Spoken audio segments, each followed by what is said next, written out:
Logarithm के हर वो एक चीज़ को जानेंगे जो कि हमारे कम्पिटिटिव एग्ज़ाम्स के लिए ज़रूरी होता है। ये एक ऑडियो क्लिप है जिसे हम सोते वक्त भी सुन सकते हैं। तो चलिए हम शुरू होते हैं। लॉगरिदम होता क्या है? Logarithm is just inverse function of exponentiation, जो कि हम जानते हैं। जैसे कि अगर हम लिखते हैं 2 to the power 3 = 8, सो अगर हम उसे लॉगरिदमिक फॉर्म में लिखेंगे तो क्या लिखेंगे?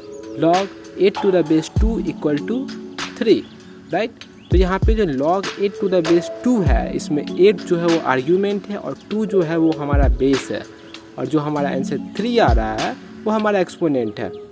तो इसका मतलब एकदम सिंपल है कि the logarithm of a given number x is the exponent to which another fixed number, the base b, must be raised to produce that number x. Okay, इसका मतलब कि कोई भी नंबर जैसे log 8 है, तो 8 नंबर को लाने के लिए किसी भी बेस में हम कितना पावर रेज करें जो हमें 8 आ जाए। तो हम यहाँ से सिंपली समझ सकते हैं कि लॉगरिदम जो है हमारे कैलकुलेशन को इजी करने के लिए बनाया गया है। अब हम इसके लॉगरिदमिक प्रॉपर्टीज़ के बारे में जानेंगे। उससे पहले हम जान लेते हैं कि लॉगरिदम जनरली 2 टाइप्स के होते हैं, natural logarithm and common logarithm. तो कॉमन लॉगरिदम जिसे हम डेकाडिक लॉगरिदम भी कहते हैं, वो कुछ नहीं है, वो बस लॉग, जो भी लॉग जिसका बेस 10 हो। तो बेस 10 हम इसीलिए लेते हैं क्योंकि कैलकुलेशन इससे हमारा इजी हो जाता है। उसे हम ब्रिक्स लॉगरिदम भी कहते हैं। और नेचुरल लॉगरिदम वो होता है जिसका बेस ई हो, ई का वैल्यू 2.71 समथिंग होता है, उसे नेपियर और नेचुरल लॉगरिदम भी कहते हैं। इसका हम थ्योरेटिकल एप्लीकेशन बहुत सारा होता है, और मैथमेटिकली हम इसे रिप्रेजेंट करते हैं y = log x to the base e, और उसे हम ln x भी बोलते हैं। और लॉगरिदम को समझने से पहले हमें सर्ट्स, एक्सपोनेंट्स और इंडिसेस के बारे में इंफॉर्मेशन होना चाहिए, जिससे उससे होगा क्या कि हमारा जो लॉगरिदमिक प्रॉब्लम सॉल्व करने का एबिलिटी इंक्रीज होगा। तो हम लॉगरिदमिक प्रॉपर्टीज़ के बारे में जानेंगे। So the first basic properties of logarithm is, अगर log m to the base a है plus log n to the base a है, तो it will be equal to log mn to the base a। जिसमें हमें ध्यान देने का चीज़ ये है कि उसका जो बेस है वो हमेशा कॉमन रहेगा। ये सिर्फ 2 लॉग के लिए वैलिड नहीं, it will go to infinite. अगर log m to the base a है, n to the base a है, e to the base a है, तो हम सब में मल्टीप्लाई करेंगे, प्रोवाइडेड कि उसका बेस a सेम होना चाहिए, उसका बेस सेम होना चाहिए। सेकेंड प्रॉपर्टी है वही log m to the base a minus log n to the base a है, तो it will be equal to log m/n to the base a। Third property is, अगर किसी भी argument का पावर बीटा अल्फा कुछ भी हो और उसका बेस a हो, मतलब log m to the base a और m का पावर b हो, तो बीटा log के पहले आ जाता है, मतलब beta multiply beta into log m to the base a। Okay, property 4 है, अगर log m to the base a का पावर अल्फा है, मतलब बेस का पावर अल्फा और बीटा कुछ भी हो, ओके, तो जो बीटा है वो log से पहले 1/, वो पावर आ जाता है। और इन सारे बेसिक प्रॉपर्टीज़ का जो प्रूफ है, it is available on the Google, you can just go and search it for further details, because it is just a short video, so I am not giving the explanation of the proofs. अब हम base change theorem के बारे में जानेंगे। Base change theorem है क्या? अगर log m to the base a है, तो we have the freedom to put our choice of base। तो उसे हम क्या लिख सकते हैं? log m to the base b upon log a to the base b। तो हमारे पास फ्रीडम है, जो यहाँ पे बेस जो b है, हम न्यूमरेटर और डिनोमिनेटर दोनों में सेम रखे हैं। तो इसे हम और इसमें ध्यान देने की बात यह है कि log m to the base a है, जिसमें m जो आर्ग्यूमेंट है वो न्यूमरेटर में है, और जो बेस a है वो डिनोमिनेटर में है, और उसमें जो बेस b है वो हम अपने मन से रखें। और अगर हम बेस नहीं रखते हैं तो इट इज़ अंडरस्टूड दैट वहाँ पे e है, बाय डिफ़ॉल्ट e हो जाता है।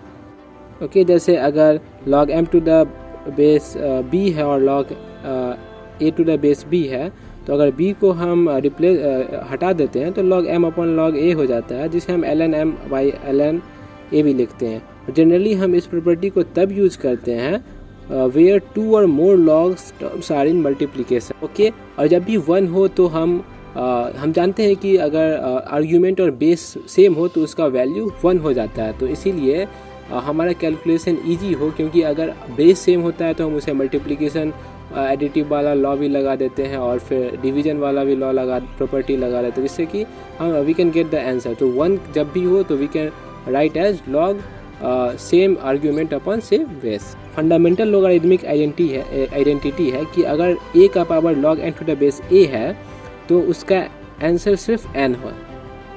फॉर एग्जांपल अगर हमारे पास नंबर है 3 और उसका पावर log 7/3 है, तो यहाँ 7 जो 3 का पावर log 7/3 और पावर में जो 7 है वो हमारा आर्ग्यूमेंट है log का, तो उसे हम n बोलते हैं, n मान लेते हैं और n हम उसे इक्वल टू n सिंपली वो 7 हो जाएगा। अब हम फिफ्थ प्रॉपर्टी के बारे में जानते हैं कि अगर log m to the base a है तो इसे हम उसका रेसिप्रोकल में भी लिख सकते हैं।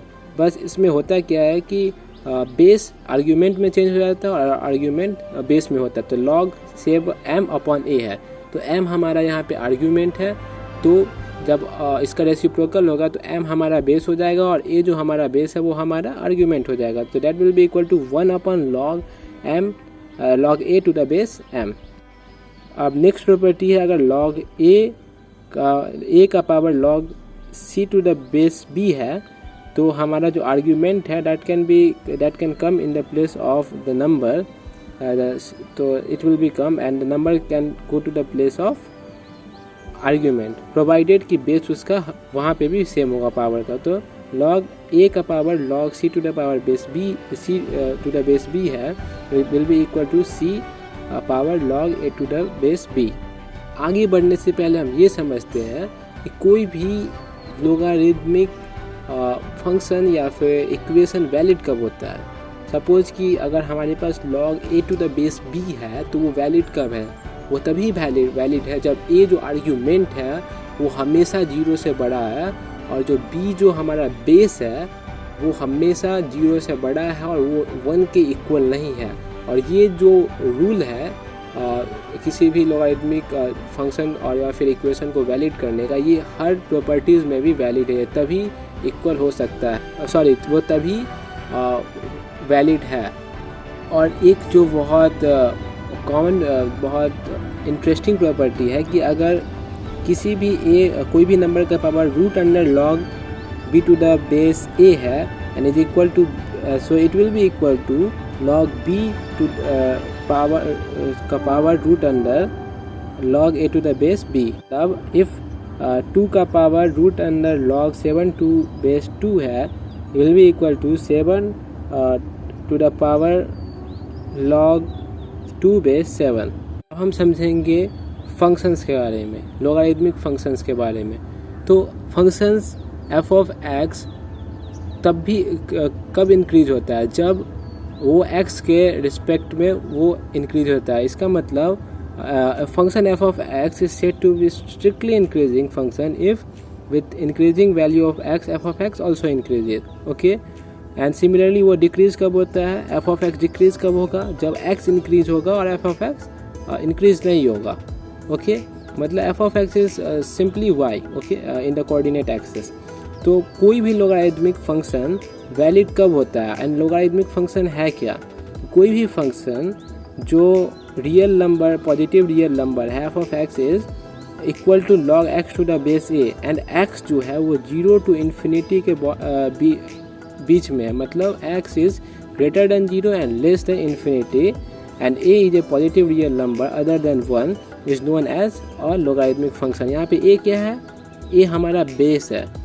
तो हमारा जो जितना behaviour of A logarithmic function is based on a, और जो बिहेवियर होता है लोगारिथमिक फंक्शन का वो हमेशा बेस पे डिपेंड करता है। तो केस 1 जब लोगारिथमिक फंक्शन इंक्रीज कब करेगा, अगर f of x is equal to log x to the base a है और हमारा जो बेस a है 1 से बड़ा है, okay, then it is damn sure कि वो इंक्रीजिंग फंक्शन है। बस जस्ट रिमेंबर अगर a 1 से बड़ा है then it is an increasing function. Example अगर x हमारा 1 है मतलब आर्ग्यूमेंट, तो फंक्शन हमारा 0 होगा।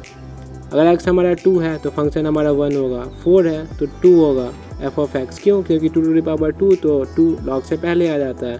अगर x हमारा 1/2 है आर्ग्यूमेंट तो हमारा f ऑफ x -1 होगा, क्यों, क्योंकि 1/2 can be written as 2 to the power -1 और -1 log से पहले आ जाता है। हम यहाँ देख क्या रहे हैं कि जैसे जैसे आर्ग्यूमेंट बढ़ रहा है वैसे वैसे एफ ऑफ एक्स भी बढ़ रहा है, मतलब, और जैसे जैसे वो घट रहा है, जैसे 1/2 1/4 वैसे वैसे हमारा एफ ऑफ एक्स भी घट रहा है। तो अगर हमारा ए जो है बेस 1 से बड़ा है तो वो इंक्रीजिंग फंक्शन है। और कुछ ऑब्जर्वेशन जैसे मैं आपको बता देता हूँ कि अगर log x to the base a greater than 0 है, इसका मतलब x इज़ ग्रेटर देन 1 है आर्ग्यूमेंट। और अगर ऐसे ही फ्यू ऑब्जर्वेशंस हैं that can you can check, it's very interesting observations, or if I am telling, okay, अगर हमारा log x to the base a is less than 0 है, इसका मतलब कि x इज़ ग्रेटर देन 0 है एंड लेस देन 1 है। Okay, क्यों? क्योंकि हमने देखा था कि अगर आर्ग्यूमेंट 1 से छोटा है तो वो हमेशा पावर उसका निगेटिव होता है और वो log से पहले निगेटिव के फॉर्म में आता है, इसलिए ऐसा है। और अगर log x to the base a equal to 0 है, इसका मतलब x इक्वल टू 1 है, ये हम जानते हैं। और अगर log x to the base a equal to 1 है तो x इक्वल टू a है, मतलब ये तो हम जानते हैं। अगर log 10 टू द बेस 10 है इक्वल टू 1, आर्ग्यूमेंट और बेस सेम होता है तो log 1 होता है उसका पावर, राइट। और फिर अब हम समझेंगे कि लॉगरिथमिक फंक्शंस डिक्रीज कब करता है, तो जब भी बेस जो है, अगर हमारा base log p to the base a है, जिसमें a हमारा बेस है, बेस अगर 1 से छोटा है और 0 से बड़ा है, ठीक, तो वो हम हमेशा डिक्रीज़ करेगा। और उसका ऑब्जर्वेशंस भी सिमिलर होगा, जस्ट अपोजिट होगा। ओके, जैसे उसमें हमारा जैसे जैसे आर्ग्यूमेंट बढ़ रहा था वैसे वैसे एफ ऑफ एक्स भी बढ़ रहा था, लेकिन इसमें आर्ग्यूमेंट अगर बढ़ेगा तो एफ ऑफ एक्स घटेगा। क्यों? क्योंकि अगर एक्स हमारा 2 है तो एफ ऑफ एक्स हमारा -1 होगा। क्यों? क्योंकि 1/2 अगर बेस में है तो वो हमें 2⁻⁻1 के फॉर्म में लिख सकते हैं और वो log से पहले डिवाइड के फॉर्म में आ जाता है। और फिर अगर हमारा आर्ग्यूमेंट 4 है तो वो हमारा 1/4 होगा बेस में, और वो इक्विवेलेंट टू 2⁻2 और -2 फिर 1/-2 के फॉर्म में आ जाएगा log से पहले। जैसे जैसे log बढ़ रहा है हमारा एफ ऑफ एक्स घट रहा है, therefore it is a decreasing functions.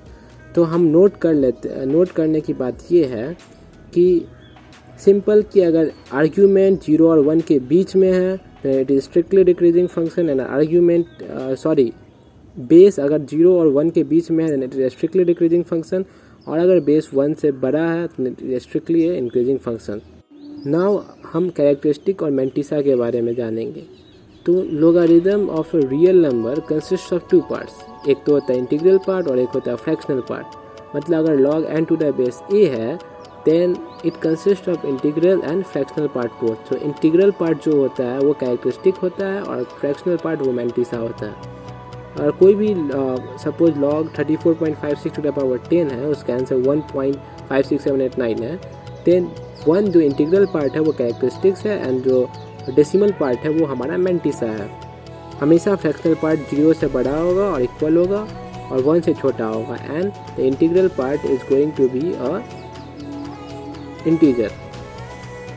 और अगर निगेटिव नंबर होता है तो हम जैसे सपोज -1.2 है, then we will write its characteristics and mantissa as -2 plus 0.8, but same as -1.2. So -2 will be here the characteristics and 0.8 will be the mantissa. We will subtract it from 1 for the number. और कुछ हम basic thing जान लेते हैं characteristics और mantissa के बारे में कि if the number of digits of an argument is n, argument हम समझ रहे हैं, okay, then the characteristics will be n-1।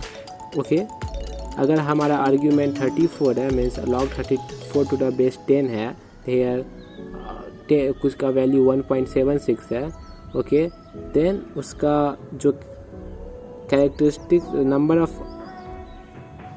अगर नंबर ऑफ डिजिट्स हमारा 34 है तो कैरेक्टरिस्टिक सिंपली n-1 33 हो जाएगा और वाइस वर्सा।